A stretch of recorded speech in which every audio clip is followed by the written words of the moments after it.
დილა მშვიდობისა. თუ კი ახლა ჩვენ გვიყურებთ, ნიშნავს იმას, რომ მაღვიძა რამ გაგაღვიძათ. მრავალფეროვანი თემები, სტუმრები, დილის პრესა, ინტერნეტის ამები და რა თქმა უნდა ვინილის მუსიკა. მოგეთ ყველა პირობა გაქვთ შექმნილი იმისათვის, რომ დილა ინფორმირებულმა დაიწყოთ და თან დადებითი განწყობაც გქონდეთ. 1977 წლიდან მსოფლიო 2 აპრილს საბავშვო წიგნების დღეს აღნიშნავს. ეს თარიღი მიეძღვნა ცნობილი საბავშვო მწერლის ჰანს კრისტიან ანდერსენის დაბადების დღეს. სწორედ ამ თარიღთან დაკავშირებით გამომცემლობა საუნჯე აწყობს ბიბას წიგნების პრეზენტაციას, ამიტომ ჩვენი სტუმრები იქნებიან საბავშვო მწერლები და პროექტის ერთ-ერთი ავტორი მარიამ ციკლაური და ნატო დავითაშვილი. დილამშვიდობისა ყველას, ვინც მაღვიძარასთან ერთად იწყებ დილას გაიღვიძეთ ჩვენთან ერთად. დღესაც ბევრი საინტერესო თემა და სახალისო სიუჟეტი მოგიმზადეთ. დღეს მე ჩემი კვირეულს ვაგრძელებ ხალბატონებისთვის და ამჯერად ორს მოგიმზადეთ ესეთი სიუჟეტი საინტერესო ახალშობილი ბავშვებისთვის. ასე რომ მომავალ დედებო და დედობ, რომელსაც უკვე ბავშვები გაგიჩნდათ, აუცილებლად გვიყვეთ და გაითვალისწინეთ ჩვენი რჩევები. დილამშვიდობისა, რა თქმა უნდა, მაგვიზარა ისევ თქვენთან ერთად არის. მე დღეს ვისაუბრებთ, როგორ გავამწონოთ და გავალამოზოთ ჩვენი ეზო.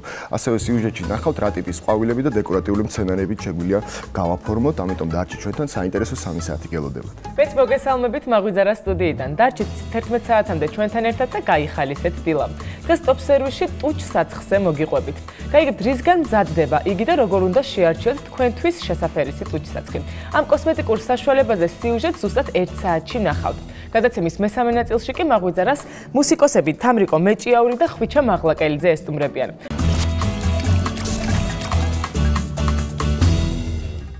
მაღვიძარა დაგიბრუნდათ, იმედი მაქვს გამოფხიზლდით უკვე და ჩვენი ესეთი საყვარელი მულტფილმიც როგორც გაფერადებული, რაღაც ახალისებს ხოლმე რო უყურებ. დათვიცე ყავდა ძალიან სასაცილო.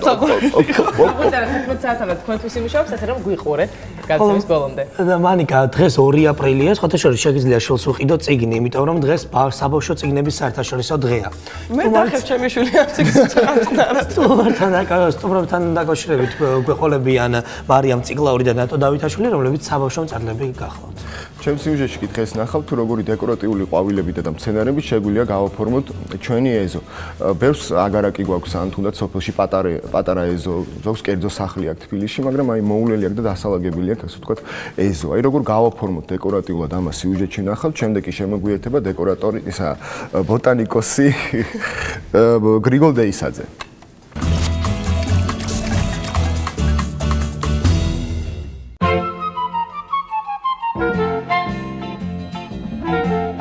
განსხვავებული ჯიშის მცენარეები, ორიგინალური დეკორაცია და ფანტაზია. თუ გსურთ ეზო ულამაზეს ხევნად აქციოთ, ეს 3 კომპონენტია საჭირო. როგორც მებაღები ამობენ, არ არსებობს უსარგებლო ნივთიან მცენარე. მთავარია მათ სწორი დანიშნულება მოუძებნოთ. ყველა მცენარე არის კარგი, თუ მისთვის სათანადო ადგილი სწორად არის შერჩეული. თუ მისი პრეტენზიების გათვალისწინება შეგვიძლია და იმ პრეტენზიების გათვალისწინებით, რაც ამა თუ იმ სახეობას თუ ჯიშს აქვს, მისთვის ახლოს, მისთვის შესაფერის პირობებს შევთავაზებთ.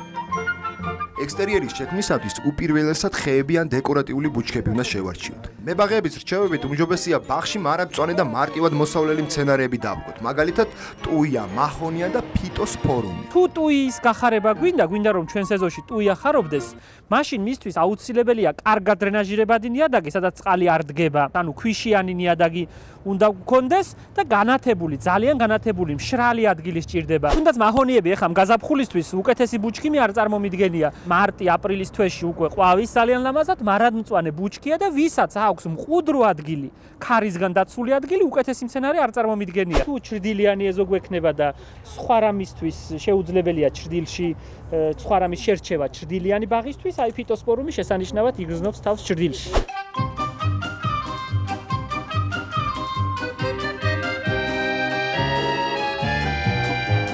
თუ 10-15 წლის მცენარე მოხიბლად შეგიძლია დაუფიქრებლად შეიძინოთ. მოსასწრება რომ ქოთანში გაზრდილი დიდი ზომის მცენარე თქვენს ბაღში აღარ გაიხარებს, მცდარია. აი თუ დავაკვირდებით ამ ხამეციპარის, ვერცხლისფერ ხამეციპარის, აი თუ აჩვენებს ოპერატორი, ძალიან დიდი ზომის ქოთანშია. ეს იმას ნიშნავს, რომ მისი გადარგვა ნებისმიერ დროს შეიძლება, რახან ქოთანში გახარებულია. შეკრული აქვს ფესვთა სისტემა და არავითარ შემთხვევაში არ გაფუჭდება. ბაღის დეკორაციის მთავარი დეტალი, რა თქმა უნდა, ყვავილია. ის სახეობა, რომელიც სიცხეს იტანს, ადრე გაზაფხულზე ირგვება, ხოლო ყინვაგამძლე ყვავილები უმჯობესია გვიან შემოდგომით დარგოთ. იას თუ აპრილში დარგავთ, ის თქვენს ბაღს მალევე გაალამაზებს. ბაღი, ვისაც აქვს, გაზაფხულისთვის პირველ მახარებლად ის დარგვას ყვავილი არ სჯობს. ძალიან კარგი სუნი აქვს თუ ნახავთ. კი, აი ეს რა არის? ეს რაღაცა ჩინურს გავს იაპონურს, ხო? იაპონური კომშია, კი. ბუჩქია. ესეც ერთგვარი ბუჩქი. ადრე გაზაფხულიდან ყვავის, თებერვლის თვიდან. უძლებს ჩვენ პირობებს? კარგად ხარობს. აი ამათ რამდენად რთული მოვლა უნდა? არ სჭირდებათ ბევრი მოვლა, ბევრი მზე სჭირდებათ, ცოტა წყალი და აი კონტეინერებში, საივნე კონტეინერებში, ტერასაზე ქოთნით დასადებად, თუნდაც ეზოში ყვავილდარში დასარგავად შეუცვლელია, კარგი მცენარეა.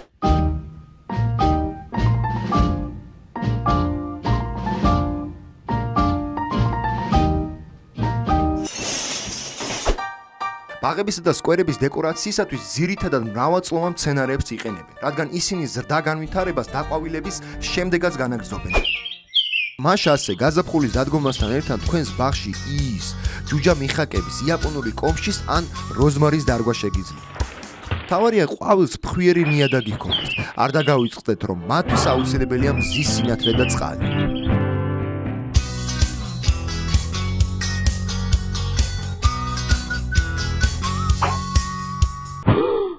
ამ ყველაფრისთვის დაგჭირდება დეკორატიული ქვა და ეს ქვა ჩვენი შეგვიძლია შევარჩიოთ. ამ შემთხვევაში აღებულია ძველი თუნუქის ძველი ჭურჭელი, აბსოლუტურად გამოუყენებელი, სხვა მიზნისთვის და იქ დეკორატიული კომპოზიციაა შექმნილი მინიატურული სედუმებით და სუკულენტებით. ქვეშ აუცილებლად ღორღი უნდა ჩავყაროთ 10 სანტიმეტრის სისქეზე, იმიტომ რომ ამ მცენარეებს არც ერთს არ უყვარს წყალი. და მზის და სიმშრალის მოყვარული მცენარეებიან. სუკულენტი ამას ნიშნავს, ფოთლებში იმარაგებენ წყლის მარაგს. მე ვარ ნარცისი. მე ნარცისი არა ვარ, მე ვარ კახა, ნარცისი არის ეს ყვავილი. მაინდამაინც მე ყვავილს თან ყვითელს არ გავარ.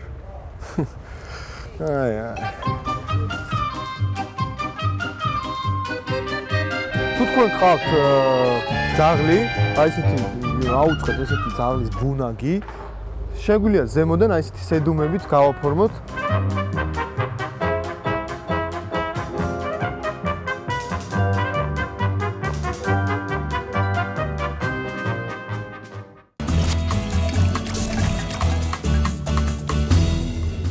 ჩვენ შემოგვიერთდა გრიგოლ დეისაძე დილამშვიდობისა, დიდი მადლობა რომ მოგზავნით. დილამშვიდობის.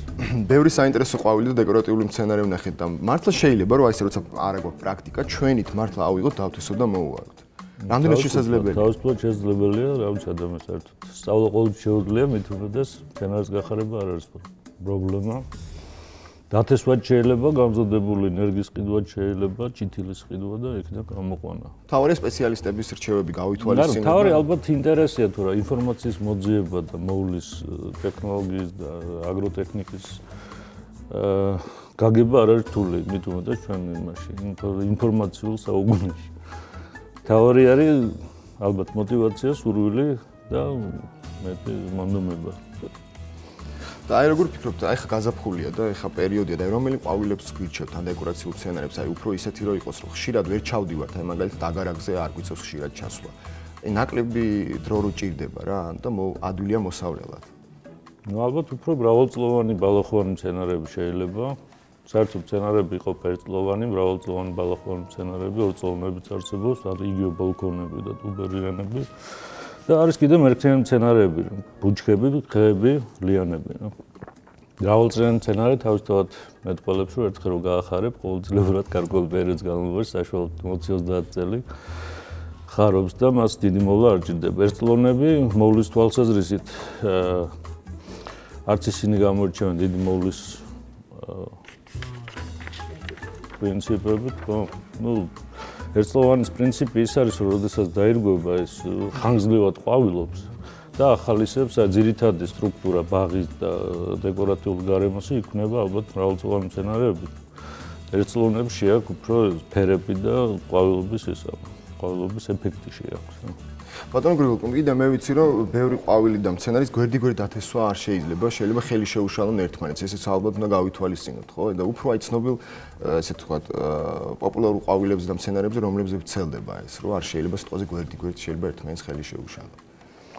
ბა ნიადაგის მოთხოვნაზე არის დამოკიდებული, არის მცენარეები, რომელსაც სპეციფიურად აქვს, ვთქვათ, მჟავე ნიადაგების მოთხოვნა, არის უფრო ტუტე არის მქონე ნიადაგების მოთხოვნა, არის ჩვეულებრივი ნებისმიერ სახის ნიადაგზე მიდის და ამდენად თუ ჩვენ რამე მცენარეს ვარჩევთ, უნდა მისი სპეციფიკაციას გავეცნოთ. ანუ ნიადაგის მოთხოვნა როგორია, ჭრილის და განათების ხრი მოთხოვნა როგორია და არის სპეციფიკური მცენარეები, აი მაგალითად კაკალი, ფართოდ გავრცელებული ჩვენში, ჩვეულებრივი კაკალი, რომელიც ებრძვის მის გარშემო არსებულ მცენარეებს, გამოყოფს ისეთ ნივთიერებებს, რომლებიც რგუნავს ბიტონციდებს ეძახის სხვა მცენარეებს. აი თუ კაკლის ძირში, ნუ დაახლოებით 20-მდე სახეობის მცენარე შეუულია არსებობა რა. აი ბალახოვან მცენარეებზე და თუ დააკვირვებთ ხარ, ხო? კაკალი უნდა დავრგოთ. კაკლის ძირში მოტიტულებული ადგილები ხშირად არის რა. ბევრ მამაკაცს ცოტა ეთაკილება, ასე ვთქვათ რა, ანუ რომ თავისი ბაღს მოუაროს დათესოს ყვავილი ან რაღაცა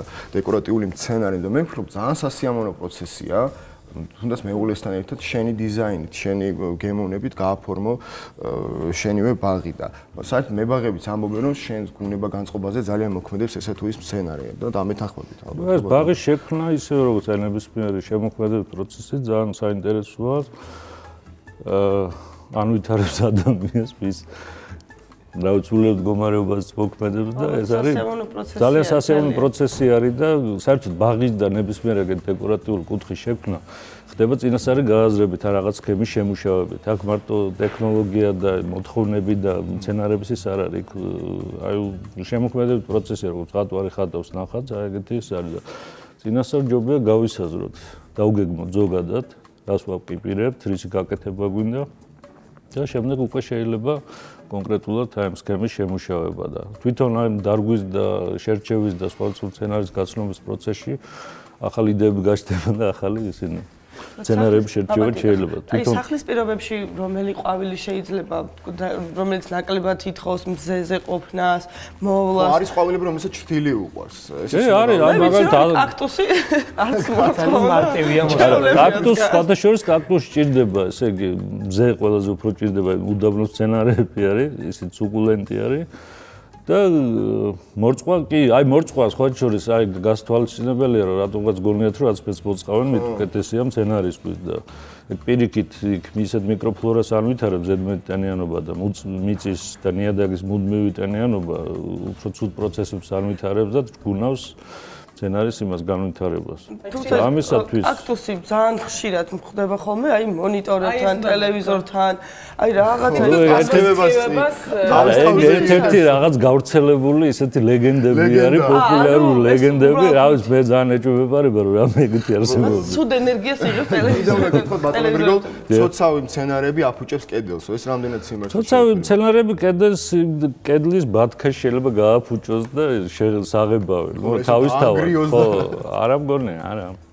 აი ჩვენი ჰავა მაინც აი ჩვენი კლიმატი რამდენად ეწყობა ყველა ყვავილს, აი დეკორატიულ მცენარეს. ყველა ყვავილს როგორ გითხრათ, კულტურაში რაც არის დანერგილი, ხო, აი იგივე მებაღეობაში რაც გამოიყენება ოთახის მცენარეები, აი ძირითადად ერთი და იგივე მოთხოვნები აქვს, თუ რამე სპეციფიური არ არის რა და ჩვენი კლიმატი, საქართველოს კლიმატი ორი ძირითადი განმასხვავებელი კლიმატური ის არის, დასავლეთ საქართველოში უფრო არ ტენიანი და ესეთი უხნალექიანი კლიმატი, კოლხური კლიმატი ეგეთ წოდებული. აღმოსავლეთ საქართველო უფრო კონტინენტური და არიდული კლიმატი არის, ну უფრო მშრალი არის და ჩვენ პირობებში, თბილისის პირობებში მაგალითად, ბევრი ისეთი მცენარე ვერ გაიხარებს, რაც კოლხეთისთვისა და ამახას კომფორტულად ვერ იგრძნობს თავს თუ არა. მაგის შემსუბუქებად შეიძლება ჰაერის ტენიანობა ერთ-ერთი გამსაზღვრელი ფაქტორია. იმიტომ რომ ჰაერის დატენიანება უფრო რთული ის არის, ტექნიკურად უფრო რთულად მისაღწევი არის, აი შემყურება და კაფეებში იყენებენ ნისლის შემქმნელ რაღაც აპარატებს და ისად. საკმაოდ ძვირადღირებული და მოუხერხებელი იქნება ბაღში მაგის გაკეთება. ამდენად ჯობია ისეთ მცენარეებს შევარჩიოთ, რომელიც უკეთესად ეგუება ჩვენ მშრალ კლიმატს, აი თბილისის პირობებში. ხო, ну ჩვენ სითბოზომიერ კლიმატის გეოგრაფიულად სითბოზომიერ იმაში სარტყელში ვართ, ამდენად საკმაოდ რბილი და ნორმალური კლიმატი გაგვაჩნია რა. კიდევ ერთ კითხვა დავსვათ შეიძლება. ხშირად უჩუქებიათ თაიგული რაღაც ასპექტების რაღაც და სახშიო მიმიტანეთ ვაზაში ჩამილაგებია მე ვარნაკში. მადლობა ლევან მაპატიე. ანუ ხშირად ხდება ისე რომ მეორე მესამე დღეს უკვე ჭკნობას იწყებს. როგორ უნდა მოახერხო ის თქვა სუნელი შეიძლება. ამდენ ხო მოჭრილ ყვავილზე. ხანძრივად ხონდეს. ნიხმა ხო. მცენარეს და ყვავილს აქვს გამტარი სისტემა რა ღეროში. აქვს გამტარი სისტემა, რომელთაც ხდება წყლისა და რაღაც საკვები ნივთიერების მინერალურ სასუქის და იმის მიწოდება.